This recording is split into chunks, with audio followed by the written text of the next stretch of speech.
Hey man, what's going on? It's your boy Chancellor Jackson. I'm here with Kim Sorrelle. We just had an amazing conversation, man. I need y'all to go tune into it right now. Stop what you're doing. Go tune into it. Click the link down at the bottom. Hey, y'all tap in. Blessings.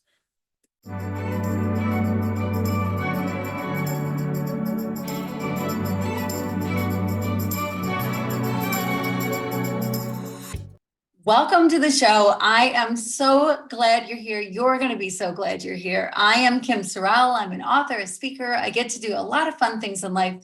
My favorite thing to do is meet people, and I get to meet some of the coolest people that exist. And today is no exception to that. Chancellor Jackson, great football player, from what I understand, played in high school and in college. And so great athlete all the way around, track and field, whatever.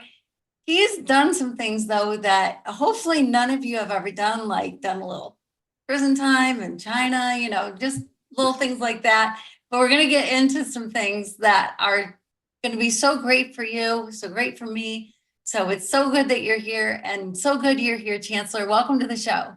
Hey Kim, blessings and balance to you. Appreciate you for having me on. Big shout out to everyone that's tuning in to the episode, man. Y'all the real MVPs, so appreciate y'all. Yeah, well, I am so happy you're here. I've so been looking forward to this because you have not just a story to tell, you've got wisdom to drop, you've got all kinds of things that are going to be so great today. So I want to start out with you telling me about 8-year-old Chancellor. For sure, for sure. Um, a very bright, goal-oriented, natural born leader at a very young age. Um, manifester, full of life. You know what I'm saying? Had a great childhood. Um, and it's funny that you said 8 years old because I want to say I was around like 8 years old when I talked about in the introduction of my book, a table conversation me, my mom, and my brother are having at breakfast one Saturday morning. And I don't know what possessed her to ask this question, but she was like, "What's three places in the world y'all want to go?" And I'll make sure that we go. Instantly and eagerly, I said, "China." She like, "Why China? At all places, why China?" Only logical reason I had at that young age was that's where everything is made. I won't go to the land of everything's made. You look on the back of any product, what it say? Made in China. I'm like, why China got all the product? What is China doing that we ain't doing? Like, we're supposed to be American. We're supposed to be the big bad wolf, you know what I'm saying? But China got everything. We buying everything from them. So I was like, I want to go to the land where everything is made. And it's just crazy how that table conversation would manifest many years later. And with me landing my first job in China teaching English to kids after I graduated from college. So yeah, man, 8 year old me was a force to be reckoned with for sure. That's good. I love a leader. You see kids, and sometimes people have issues. Parents have a harder time with a natural born leader, with a kid who is going to question things and is going to lead the pack. But I always think, man, that's so wonderful if it can be kind of harnessed the right way and brought up the right way, because it can be difficult. Leaders can be difficult. Did you ever give your mama any problems? Oh yeah, for sure, for sure, for sure. Yeah, we was we definitely used to cut up a lot. Me and my brother used to fight a lot too. I guess it's just boys, they're like just look, that's how just boys are. Always bickering and fighting and wrestling and yeah. It was we definitely used to cut up here and there. But we was always good kids, you know what I'm saying? Never really had no issues in school. We was always honor roll students, perfect attendance. So yeah, it really wasn't no behavior issues outside of the house.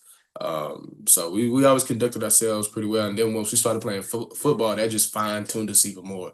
Because that incorporated a lot more structure and a lot more discipline. And we both had a goal. We wanted to play college football. So we knew we couldn't be no knuckleheads outside the classroom. Um, and had to handle our business inside the classroom as well as on the field. So yeah, that just having that goal in mind that helped keep us on the straight path for sure. Yeah, yeah. Well, it's amazing what goals will do for you, right? Oh yeah, facts. Yeah, yeah, yeah. I mean, without goals, people perish, right? Without a plan, and so goals are good. Like I don't know about you. Do You like New Year's resolutions? Um, to a degree, to a degree. Yeah, I'm saying I just yeah. feel like if you really about what you preaching or you attempting to go after, then for sure, by all means. But if it's just a trend you follow just because you see everybody else doing it, then yeah, I don't agree with it. Then. Yeah, yeah. Well, I was just curious. 'Cause I personally, I love a New Year's resolution just because I love a fresh start. Like every day really is kind of a fresh start, but I love a fresh start. And just to put some goals on paper, to say, hey, this is what I'm going to do. This is what the next year is going to look like for me. I Yeah, just think is powerful, a good thing to do. Go definitely. after it. I write mine out as if it already happened. Like I'm reflecting on my year. You know what I'm saying? At the end of the year, like it's already done happened. This is everything that I've done already. And I'm looking forward to, you know what I'm saying, next year's goal. So I'm already in 2026 versus 2025. So Yeah, very interesting. I like that. I like that. Yeah. Yeah. Because you said you're a manifester. that was good facts. So when did you know that you were? When did you start uh looking at life that way? Um, I want to say when football began. I ain't started playing football till eighth grade. So everybody else that know about Georgia football, most kids be start playing around 4 and 5. So I was late to the game. But like I said, I knew I wanted to play college football my very first year, and I didn't even have a successful first year. Like I was so far behind development wise, physically and mentally. I had to use that year just to get caught up to speed for real, for real. But um, football was the first love, first passion. So setting goals with that, that was my first taste of manifesting.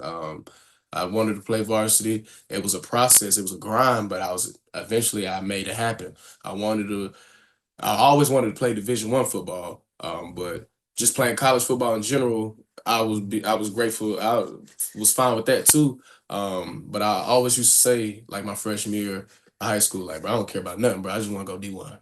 I don't care about nothing, bro. I just want to go D1. I just want to go D1, bro. I just want to go D1. That's all I care about, bro. I just want to go D1. I kept saying it and literally put everything I had towards making that happen. And lo and behold, what happened? When D1, I got the opportunity to play down at Stetson University, and I played all 4 years. Um, and then once football came to an end, it's like, okay, as far as a first job after college, I want to do something extravagant, something that ain't nobody really doing. Uh, I don't know exactly what it is I want to do. I still got a whole lot of figuring out to get to that until I get to that point. But I know I want to do something fly, something that ain't nobody doing. And first job, other side of the world, teaching English kids in China. So it's like, okay, so boom, writing 14 days of Beijing. I'm like, hey, bro, this book gonna go crazy. Just getting people a little bits and snippets of the book, not even giving no real context of what it is. I'm just sliding on my laptop and say, hey, bro, just read a little bit of this. Tell me what you think. And next thing I know, 10, 15, 20 minutes have passed. I ain't even got my laptop back. They steady thumbing through it. I said, okay, I got something on my hand. This finna go crazy. Lo and behold, it did that. So yeah, it all started with football, but I had plenty of other opportunities outside of football that, you know what I'm saying, I was able to manifest. So, Yeah, yeah. Well, that's great. That's awesome. I like it. I like it. So China, so you get over to China, big culture difference. oh yeah, for sure. Yeah, yeah. For Did it sure. take you a while to get Yeah, to get oriented? well, the biggest thing was just getting like waiting for all your money to come back that had been invested to getting out there. That was the biggest process of just really adjusting. But it took about, I say, 2 months for like once, you know what I'm saying, we got acclimated into our apartment, we at our schools that we gonna be working at, and now the money's starting to flow in. Oh, that's when it was up after that. Oh man, well, it was lit then. Exploring China, meeting the locals. They were lovely people, meeting other foreigners. That was always a vibe. Of course, working with the kids, that's gonna dictate the whole experience for me because I'm like, this is what I'm out here to do. So if I don't enjoy this whole experience is gonna be sour. But I was working with kids as young as 3 years old up to about 14, but mainly between 4, 5, 6, 7, around that age range. So the atmosphere was always through the roof. When you know what I'm saying, we was in class, music playing, energy's high. We competing. It was like that was a vibe. You know what I'm saying? That was the first step, at least my first taste of actually like leading the classroom. To go from the student athlete to now I'm running the classroom now, it's like it was a, a culture shock within itself. But nah, I adjusted pretty quickly. I found a talent in it, I guess you could say. So yeah, China was lit. China was the best experience I've ever had in my entire life. I would do it all over again. I always encourage people, of course, to travel abroad, but if you could live abroad someplace, it ain't got to be long. You know what I'm saying? If you just get the opportunity to live someplace else, man, do it for sure. You'll learn so much about yourself and the world. Yeah, oh my gosh, it's so true. I mean, even traveling, even if you can't live somewhere, but living somewhere to totally immerse yourself in a whole different culture, Right. man, what an experience that had to be. And but yeah, travel, for goodness sake, people think it can be hard, but it doesn't have to be hard. And travel, I feel like just year by year gets easier and easier and easier to do, and to broaden your world, to make your Exactly. world bigger, to see how other people live, how other people function, different beautiful cultures that exist in our world is just such an enriching life experience for sure. Most So definitely. yeah. So you were there and it was going great. Yes, ma'am. But then you had kind of an interesting experience. Yes, Lord. Yes, Lord. Things go left about. I was supposed to do a year. Things went left about halfway through. I entered China on October 10th, 2018. On April 4th, 2019, it's a day off for me. I'm getting ready to head to an event. We was gonna be making Chinese fans. I was gonna meet friends there. It was a little vibe. It was just kick it around with friends and family. So before I go, I'm a pregame. You know what I mean? So I'm in an apartment by myself. I'm drinking a Chinese wine cooler, smoking a little cannabis. I get dressed, make sure I got everything I need before I walk out the door, and I hear a knock. Guests aren't unfamiliar, so I'm just curious to see who it is. And there stood three officers from the Beijing police. Um, Spooked. Yeah, everything. I'm spooked now. Like, oh, what they doing here? Randomly at that. So scramble, put everything up, open the door. They come in, question me about drugs. I'm sitting here playing the fool like I don't know what they talking about. Um, they end up drug testing me right there. So I was like, okay. As soon as they pulled the drug test out, I said, oh yeah, it's over with. I'm finna fail this thing. So do the drug test. The results came back instantly. Now the cuffs is thrown on me. All forms of communication cease to exist at this point. Um, I'm taken from precinct to precinct before I'm eventually taken to the jail where I'm housed. And I'm locked up 24 hours a day, 7 days a week, 15 men to one cell, 9 wooden beds, 3 soups a day. And all I had was a plastic bowl and a plastic spoon. Nothing was explained to me as far as how this process works, how the jail operates, what my specific charges are. Nobody knows I'm in here, and I'm currently in this cell with 14 other Chinese men, none of which I can speak to. So it ain't really looking too good for me right about now. But most importantly, accountability. I gotta hold myself accountable. I knew my decision making, and I knew the repercussions from the choices I was making. So now that things have hit the fan, and here we are, hey, I ain't got nobody to point the blame at but me. You know what I'm saying? So whatever this journey is about to entail, I'm gonna have to just take it to the chin for sure, for sure. But I know deep down in my spirit, when it's all said and done, I'm still gonna be me. My spirit's still gonna be intact. My mental's still gonna be intact. I don't know what I'm gonna have to go through, but I know I'm gonna be good when it's all said and done. And take note of every minor detail because it's gonna be a great story to tell once you're out of this predicament, for sure. Great story to tell, no kidding. Once you're out, so that's good that you were confident that you were going to get out of this predicament, which is good. But I, Chancellor, I cannot imagine the level of fear of wondering what the heck's going on. I mean, if you speak the language and you're handcuffed and taken away, that's scary enough, but not being able to communicate, not knowing what's going on. And it's not like people were able to communicate with you really to tell you and didn't communicate with you to tell you what was going on. And so here you are, you're in this cell, not knowing if it's going to be a week, weeks, months, years. if you're ever going to get out of this place, and nobody knows where you are, your poor parents. I mean, I can't imagine what here you're supposed to show up and your friends are waiting and waiting and waiting for you. And you have no way to tell them, by the way, I'm in jail. I mean, Right? facts. Yeah. So I would think that they're going, what the heck? Was there an accident? What's going on? Trying to get in touch with you, can't get in touch with you. Like that had to be hard for people. Oh yeah, for sure, for sure. Like when I finally was able to use my phone, and this was on day 7. It's been a whole week. I'm just not being able to use my phone. I'll turn my phone on. It just started erupting with notifications. Erupting. Like it got to the point the phone froze. I was like, my goodness, I can't even use this thing. Everybody but blowing me up though, just trying to figure out what's going on. So yeah, it was I can only imagine just on that. I'm on the inside, so I really don't know what's going on, but I can only imagine. But I was like, when I don't show up for work Monday, no, Saturday morning, I'm like, the search for me will begin then. Because I got arrested on my day off. So I'm like, come work day, Saturday, and I don't show up. Oh yeah, for sure. They gonna start looking for me then. So I was like, I know I'm at least get through this weekend for sure. You know what I'm saying? For people to start looking for me and wonder where I'm at.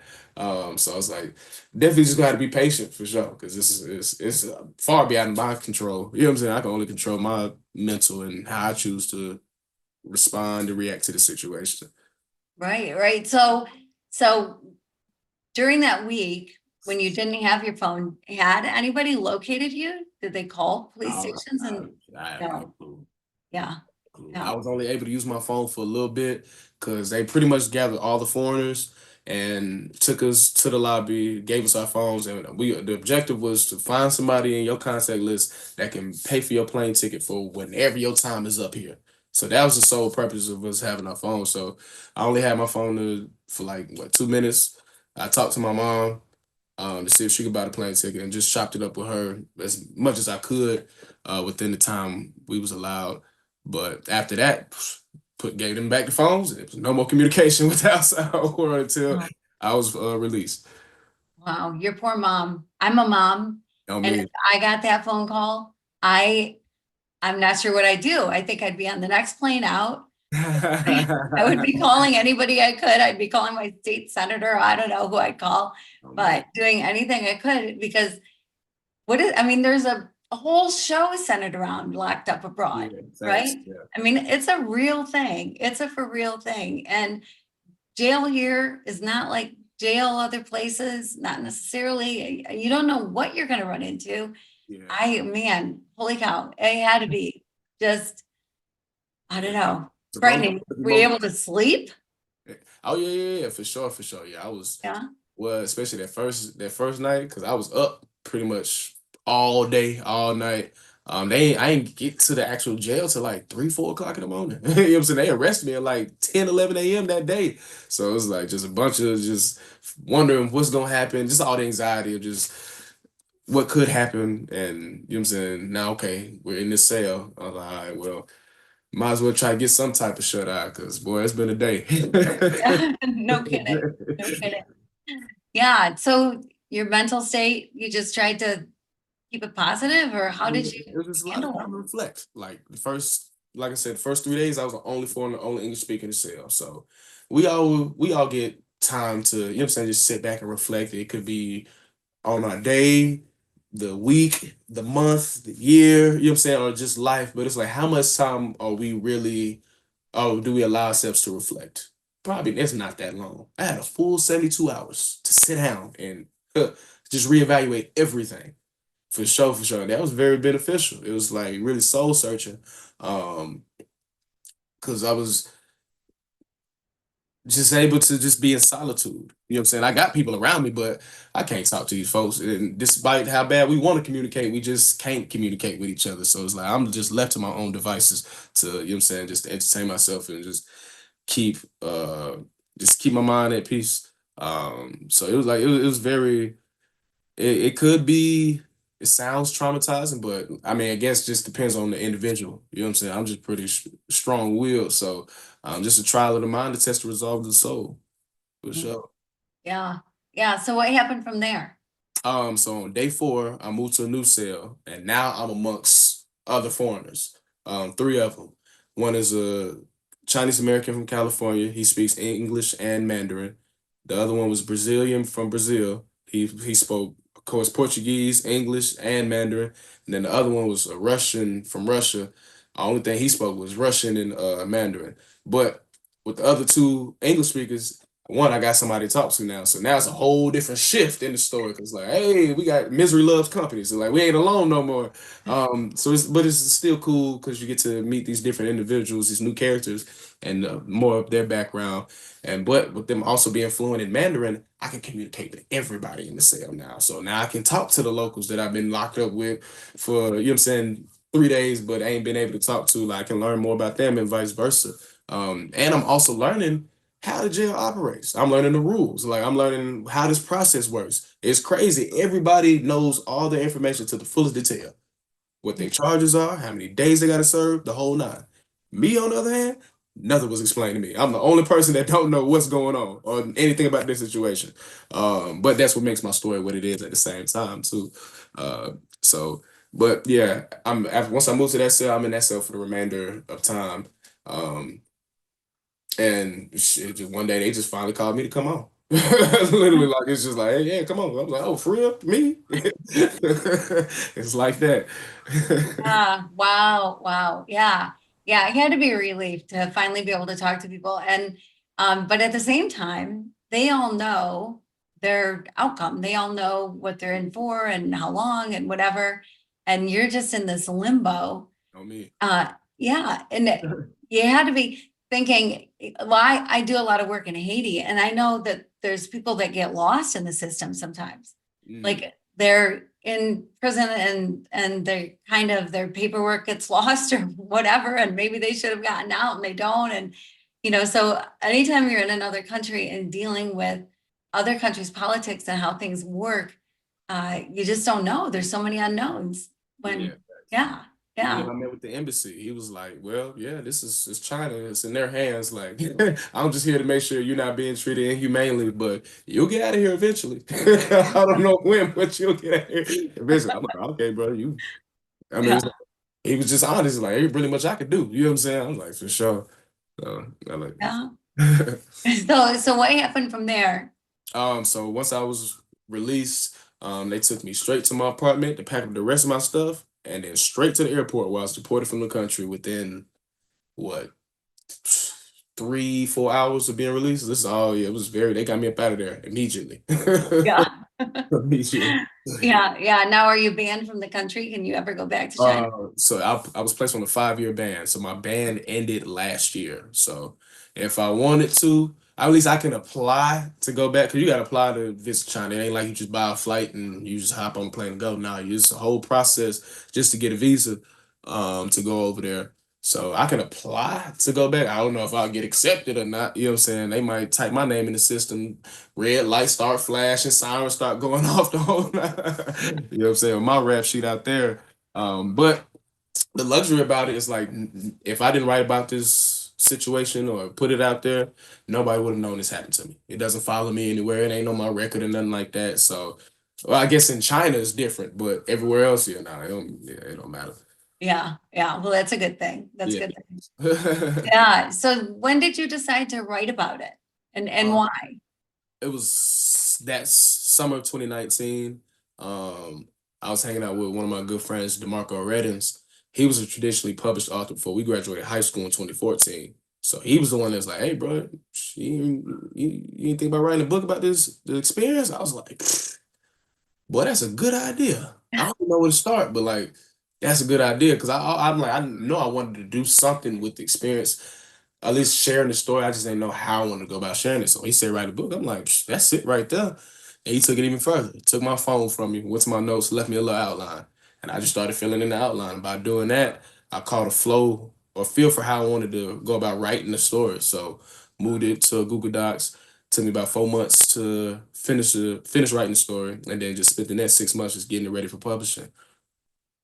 Well, that's pretty quick turnaround actually for a book. I mean, but it's like at that point in time, I ain't had nothing but time on my hands. It's the summer, so it's like even if I wanted continue working in education. I got to wait till school year start back. You know what I'm saying? So I got nothing but time on my hands. So I spend a lot of time in the gym and a lot of time working on the book. So it's like for sure. That's why I was able to knock it out so fast.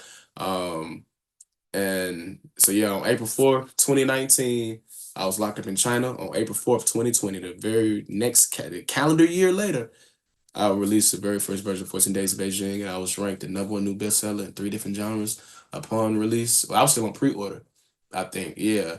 And then, of course, every day after that, I was #1 in a new different genre. So it was crazy for sure, for sure. It was Wow. definitely a high of a lifetime.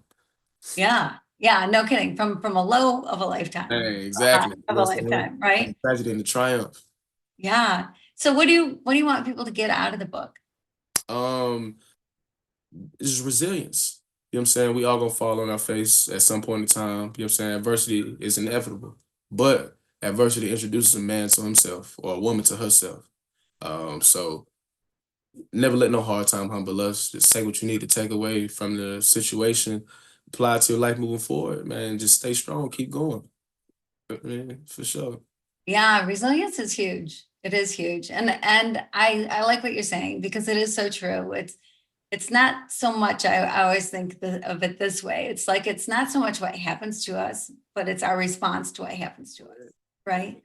And because we get choice, we do have the choice to respond however we want to respond. I mean, you could have just sat in a corner in the fetal position, hovering like like a baby if you wanted to the whole time you were there. But you chose to take that time and reflect for one thing.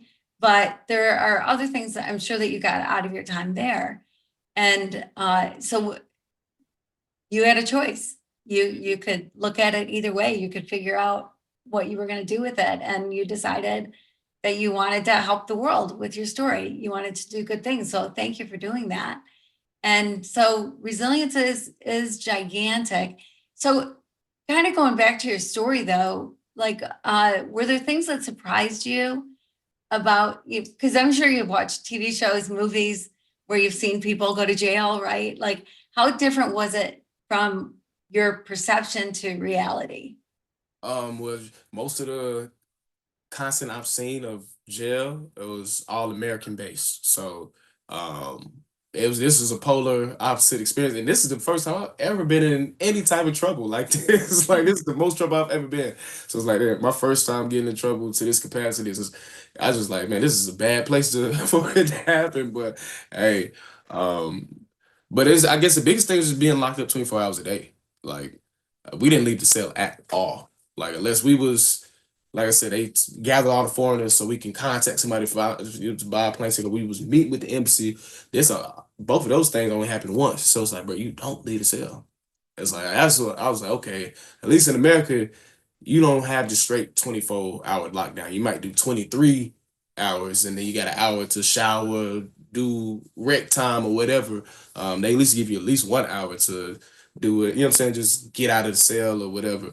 They're like, nah, this is different. Like, but we do not leave the cell at all. You just either sitting down, staring at the wall, or you can look at it, watch the TV they got in there. But we in China, so if you don't speak Mandarin, you don't know what they talking about anyway. So you just be sitting there just watching watching pictures. So, um, yeah, it was a lot of time to just reflect. Honestly, a lot of time. Yeah, what were the conditions like? Um, so the cell was pretty much like a big rectangle. It's a nice, so if I'm standing in the doorway, it's a little walkway to the back of the cell right in front of us, and it's a little walkway to the side of the cell right here. Above the cell door is the TV that's mounted on the wall. You take one big step, that's where the bunks start. They're pretty much wooden bunks. They start from right there and they all connect and they stretch all the way to the back of the cell. The bathroom is its own separate room, but all the walls are made of glass. So everybody in the cell can see inside the bathroom. So ain't no privacy. And the bathroom is nothing but a sink, a squat toilet, so pretty much a hole in the ground you got to squat over. The shower ain't nothing but a water hose with the shower head duct taped to it. You got black mold coating the walls, gnats and stuff flying around. So it's not the most sanitary place to say the least. Um, I didn't have, I literally all I had was a plastic bowl and a plastic spoon. No toothbrush, no toothpaste, no deodorant, none of that. Like bowl and spoon for 14 days. Like Oh, by the time I got, I don't think I didn't get a chance to brush my teeth until I got like on the plane. You know what I'm saying? I mhm. definitely had to sit there and brush about 3, 4 times. It was so I felt like the plaque just all over my teeth. It was nasty. I was like, well, I'm gonna have to hit the dentist boy as soon as I touch back in the States. For Yeah, real. yeah, no kidding. Right. Oh my gosh, yeah. So I'm guessing that the people sitting next to you on the plane maybe weren't that pleased because you might have been carrying an odor or something from Probably. So I'm not from once I moved to that new cell, now it was crazy. Like the first cell ain't have nothing. I moved to this other cell. Oh man, they got all different types of toiletries and you know what I'm saying? People just got extra. So I'm like, bro, where I get all this stuff from? They was like, oh, they didn't let you buy nothing when they first brought you in here. I'm like, bro, I didn't even know that was an option. Like, no, they was like, oh, well, bro, we got plenty of extra, bro. So you need anything we got? I'm like, man, shout out to y'all, boy. yeah, Us, boy. If I'd have stayed in that first cell the whole 14 days, oh man, ain't no telling what the experience would have been like then. yeah, no kidding. Yeah, wow. Okay, so resilience. So it's a word that's thrown around and whatever, and of course you kind of have to be resilient, and everything comes to pass. So you're gonna get through it, or you should try to get through it, whatever it is you're going through. But what does it really mean to you, resilience? um, God giving his toughest battles to his toughest soldiers, just to test you, test your faith, your will, um, and see. A lot of times we face adversity like this. It's a test to see how bad we want something. We may have put something out into the universe we said we want. You know what I'm saying? We yearn for it. And it's just a test to see how bad do you want what it is that you are asking for. Because we can get it to you, but if you're not gonna do right by it, then what's the point? You know what I'm saying? So um yeah, it's definitely just a trial of the mind to test the resolve of the soul for sure. Mm. Yeah. So you wrote this book, huge accomplishment, writing a book. You made it 14 days. You survived your 14 days in jail. Huge accomplishment, I think, to survive that mentally and physically survive that. And so what now? So yeah, I've published 5 more books since then. 4 of them that I wrote myself. The other 2 I've helped publish. So uh dabbled with romance. I got 2 romance novels.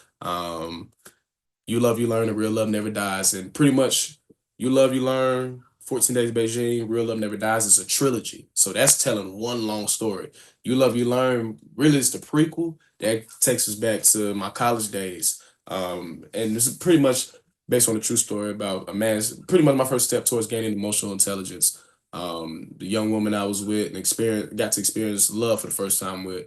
And then Real Love Never Dies brings everything full circle because it touches on me graduating college, trying to find a job, finding the job on the other side of the world in Beijing. Talks about a little like what I was on in Beijing before those 14 days, and then of course what took place after those 14 days. So Real Love Never Dies brings everything full circle. And then I just dropped a self-help book last month titled The Power of Becoming, 7 Pillars of Growth and Empowerment. And that's pretty much a book full of just different quotes and insights centered around 7 core themes: love, discernment, success, happiness, uh, adversity, healing, and confidence. And just as you flip the pages through The Power of Becoming, you'll learn how to shake limiting beliefs, nurture healthier relationships, amplify your confidence, re-evolutionize your happiness. It'll help guide you through adversity. So it's a great reading. We had a successful launch with that as well. We was leading the charts in 2 different genres. We're still on pre-order, so y'all go get your copies of that. And I started my publishing company in 2021 and been working with people, countless people. But I've had a couple actually finish the whole process through. And not only were they able to publish their first books, but their first books were bestsellers as well. So you got Anthony McKinney is the first author. His book is titled The Fatherless Child, pretty much about his experience growing up in rural Mississippi back in the 90s and how he was molested before the age of 10 and how that affected him and shaped him into who he is today. And then the second author is Tanisha Sadler, pretty much a typical high school romance drama, two high school girls like the same star football player. He messing with both of them, but they don't know about it till later on. You know what I'm saying? Typical high school drama. But she was 15 years old when she wrote that book at first. She was Mm. 16 when she published it. And not only did her book go number one in two different genres, she held the charts for like 9 straight days. So big shout out to Tanisha. Big shout out to Anthony McKinney for sure. Wow. Wow. That's really cool. So this experience really shifted your entire life. Oh yeah, for sure. Yeah. Yeah. So, and for the good, right? Like, nobody can talk about, things like you can, right? Like when you've actually had the experience, then you can really speak to it in a whole different way than somebody who's never been through it. So you talking about resilience, you talking about, all the things that you talk about are going to be different than somebody else talking about it. So it's just so cool. And that experience, the other thing that I see that it really did for you is you were helping kids when you were there. I mean, you were helping kids, you were teaching them and whatever, but you just have this heart to help people. And so this, it shines through, of course, in what you're doing now is you're helping as many people as you can, which I think is so cool. I appreciate it. Yeah, it's been a journey. And honestly, it's like, it's really what it was. Like I said, I played football the vast majority of my life. I identified and embodied a student athlete to the fullest. Once that came to an end, a rude awakening. Every athlete goes through this process or this phase of just trying to figure out yourself, re-identify yourself now that your sport or the thing that you was doing for so long is no longer in the picture. So it took everything to get to this point. I just really just trying to figure out who am I outside of football. Now Mm. that this what it's come to, who am I for real, for real? What am I good at doing? What do I enjoy doing? I'm like, boy, I got some unlearning and relearning to do, a lot. You know what I'm saying? But I knew it's gonna be a process. It's gonna be a journey. Um, and here we are, 5 years. What? Yeah, no, 6 years later. 5 years later, 6 years later. It's just you couldn't have told me it was gonna play out the way that it did. But hey, I'm grateful for the journey. Right. Yeah. No kidding. Yeah. It's interesting because athletes, yeah, I imagine you no longer have the title of college football player. You're no longer active in it, or you're no longer playing football. And so that title is kind of gone from your name, and or you say former of that, which it isn't near the title. And so yeah, re-identifying. There's so many people who go through stages of life like that. Like moms who their last child moves away to college Thanks. and that rocks your boat, right? Or people that retire Yeah. and think it's going to be all happiness and move to the villages or whatever, and then that's a rude awakening, because you no longer have that identity going.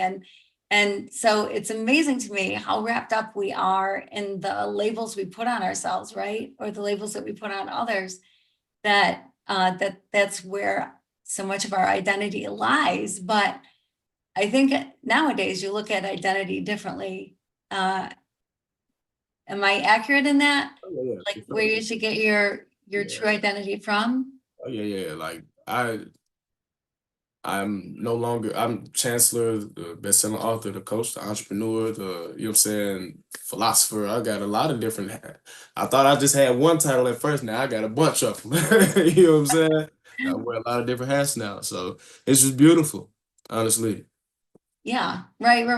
Well, and I think too, it's important to know that no matter what your title is, that when you no longer have a title that you've hung your hat on, that you've, carried around with you, that you've had on a business card, that you've had on t-shirts, whatever, signed your name with, when you no longer have that, you still have a strong identity. Like if you allow that to strip who you are, Yeah, facts.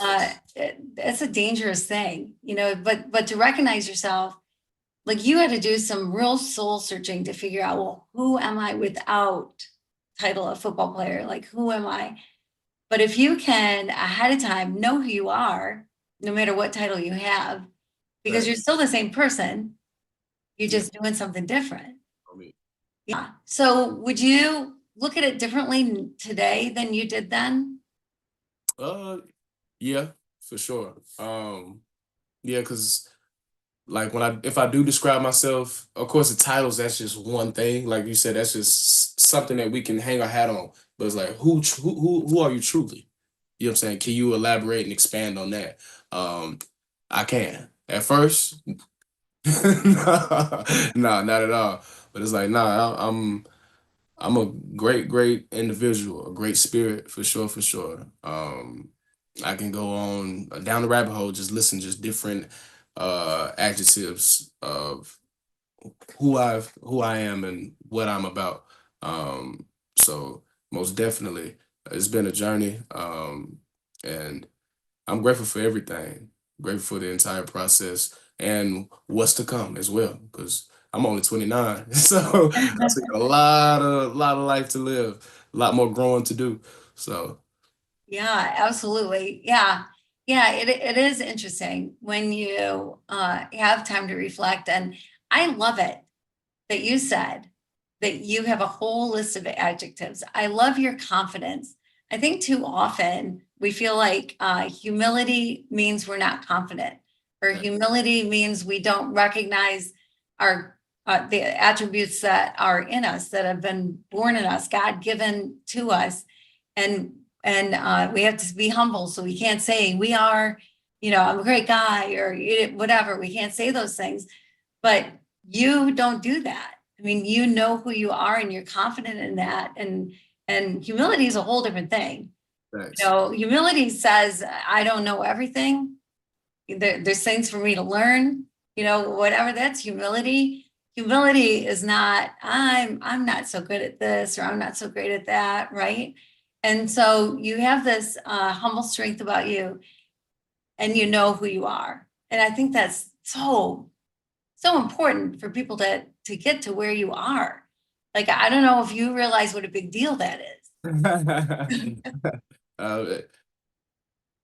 uh, no, no. Yeah, well, I'll give you this challenge. When you're with people, the next time you're with people, just say to somebody, so tell me who you are. Because they might say, well, I'm a nurse and I am a mom and I cook. And they might come up with whatever they come up with, right? But you would answer, that's not how you would answer the question. You would say, well, how would you answer that question if I were to say, Chancellor, tell me about you? Who are you? A God amongst men, a masculine nurturer, uh, deliverer of wisdom, a vessel of calmness and uh, great discernment, a breath of fresh air, for sure. Wow. Wow. All wonderful things, all great things, and all way better monikers than just CEO of a company, right? I mean, not that there's anything wrong with that, but Thanks. it's different when it's personal, when it truly is who you are. And it can be so easy for people to lose touch with that, with who they are. And so, man, I don't know. I work with people a lot. And one of the things I have them do sometimes when they're not sure who they are is to just sit down and set the clock for 2 minutes and write everything you can think of about yourself, everything you can think. And sometimes people start out with, well, I'm a dad. I know how to fix the toilet, whatever. But 2 minutes is a long time to keep writing. And so after a while, it's like I'm kind. I love people. I treat people right. Whatever, and get to the heart of really of who you are. And so at 29 years old, to have a handle on that is a pretty big deal. And I'll just tell you that, just so you know. I'll tell you that's the truth. So love is a theme with you. Love is one of the things in your new book. It's one of the seven things Yes, that sir. you talk about, right? And you've mentioned love a couple of other times. What is love to you? Love is everything. Like you said, if we showed more love, uh, this world would be entirely different. You know what I'm saying? If we didn't have all these differences or made big deals of these differences, and just accepted everybody for who they are and how they come, um, just life would just be different. And love is it's a powerful thing. It's a powerful thing. It can make you and it can break you at the same time. It's good and bad that come with it. But it's just like with everything though. You just gotta be able to roll with the punches. But love will set you free. I think that's how the quote is. Yeah, put love will set you free for sure, for sure. Being able to give.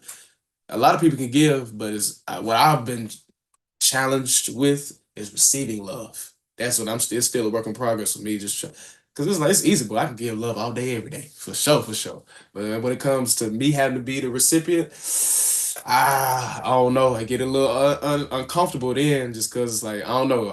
It's cool for me to do for others, but it's like I don't know. It's just like sometimes I don't feel worthy of it being done to me, and that's unfair to myself, though. For sure, for sure. But yeah, love is a beautiful thing.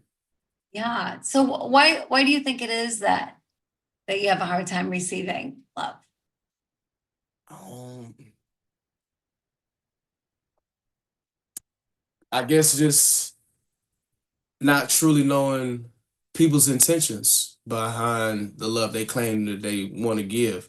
If I give you something, it's genuinely out of my heart, for sure, for sure. Like I don't give uh to expect anything in return, nothing like that. Nah, that ain't never the case. And the way I give in ways that it's really hard to return that type of favor. You know what I'm saying? My gift could just be just sitting here giving you a vessel for you to vent to. You know what I'm saying? Open ear, or words of encouragement, um, guidance in any way that I can be a benefit, as far as whatever you may be going through in life. Um, Resourceful. You need something, hit me up. I'm more than likely connect you with somebody that can make that happen. You know what I'm saying? For sure, for sure. So I don't know. I guess just everybody's intentions isn't pure at the same time, and then it's just being aware of that. You know what I'm saying? Just conscious of it because you know what I'm saying. There's folks like that in this world for sure, and I'm not gonna let them deter me and how I'm gonna go about living my life. I'm still gonna do what I do. You know what I'm saying? I'm still gonna get the love that I give. But when it just comes to receiving, it's like you just gotta be mindful.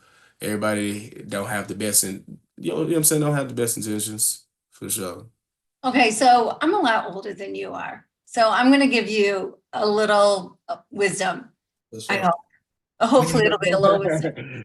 So I lived a year figuring out the true meaning of love. I was in Haiti most of the time. It was a crazy year, this eat, pray, love sort of year. And I slept outside with tarantulas and snakes. I got chased by a motorcycle gang. I mean, lots of crazy things happened, but the things that I found out about love really blew my mind. And I used the 2,000-year-old poem, love is patient, love is kind, does not envy, does not boast, etc., and took one word or phrase a month and figured out, well, what is love that is patient? What is love that is kind? One of those things is love always trusts. Love always trusts. And I worked on it for a month. And every month, it took me the entire month to figure out what does that possibly mean? I mean, Because we've all been hurt by people, right? Or, you do wonder, do people, it's easy to wonder, do people have a different motive? Is their motive pure? Why are they doing this for me? Or whatever. What I discovered about love always trusts, is is that you take people at their word. You take people at the moment. So if somebody does something nice for you, just go thank you. Whatever, without worrying about their motive, because their motive's on them. You have no control of their motive, right? facts. You have Facts. zero control of that. You bring a baby home from the hospital, you have total control. You decide when the baby eats, when the baby sleeps, when the baby takes a nap. 6, 7, 8 months later, your Tupperware is all over the kitchen floor. Pots and pans are banging like crazy. You've lost all control. You never get it back again. So you don't control anyone but you. You have no control. So what their motive is, what's going on in their heart, that's 100% on them and 100% not on you. So if you love with love that trusts, just trust. The funny thing about it is love is is special in that it does things that nothing else can do. Love is unique in this way. And so when you take people at their word, when somebody shows you love and you just take it as love rather than thinking for a second, what's their motive, or, what do they really mean, without thinking about that at all, but you just take it, people want to prove themselves trustworthy. When people are trusted, they want to prove themselves trustworthy. So it could be at the beginning, maybe somebody does have some weird motive or something. But when you just trust it, when you just show them that kind of love that always trusts, things are going to change. They're going to change because they want to be trustworthy because you're trusting them, because you're loving them that way. So could be an interesting thing. I don't know what you think of that, Uh, but yeah, that's a gym right there for sure. Food for thought, without a doubt. yeah, yeah. So Well, and it's such a freer way to live because you're not worried about what other people think. facts. You don't care what other people um, are thinking about you or trying to do to you or whatever, because that's not what life's about. I mean, we can all get wrapped up in that. Like, what do they really mean? Or what's somebody's intentions? I mean, it's so easy to get caught up in that kind of stuff. But if instead you just love people back, I mean, and let people show you love and just receive it, man, it is the freest, happiest, best way to live. So there you go. Man. My little nugget of wisdom for you. Man. Yeah, yeah. So just trust and just receive love. Love, there's myths around love, like we're told love's a two-way street, or you got to give love to get love, or love is 50-50. We're told things like that. And none of it's true because, again, we don't control anybody. So we don't control the love that comes back to us. We only control the love we give. That we have control over that, but we have no control if love comes back to us, how love comes back to us. Our expectations can get in the way. And it can just leave you lonely and disappointed if you think someone's going to love you a certain way and they don't. But we don't control that. But love is special, again, in that when you love, it's going to come back to you. It might not come back the way you think it's going to, might Facts. not be when you think it's going to, whatever, but it will. It will, because that's what love does, because love is just really cool that way. But the whole give love to get love, that's like I give you money, you give me a soda, that's a transaction. If I give you love, you give me love, that's a transaction. It just doesn't work like that. It just doesn't. And so just in loving and loving everybody, I just think is the best, I know is the best way to live. Sometimes people say, well, I love everybody, but those darn Republicans or those Democrats, right? Well, then you don't love everybody, but just love everybody and let them love you, which again goes back to what we talked about a little bit earlier about being humble. Facts. You have to be humble to accept love. Yeah. And humble is a good thing. So, use that strong humility that I see in you, use that and use it to accept love, to let people love on you. Yes, ma'am. Yeah. All right. So we've got a few minutes left. I want people to know how to connect with you. I want you to drop your biggest wisdom, biggest piece of advice you have or somebody ever gave you that you hang on to. And so the floor is yours. Go ahead and tell them. Yeah. So the best search engine we got, Google. You can Google Chancellor K. Jackson. Everything you need will pop up from my website, social media accounts, books, other podcast interviews I've done, the whole nine, one-stop shop.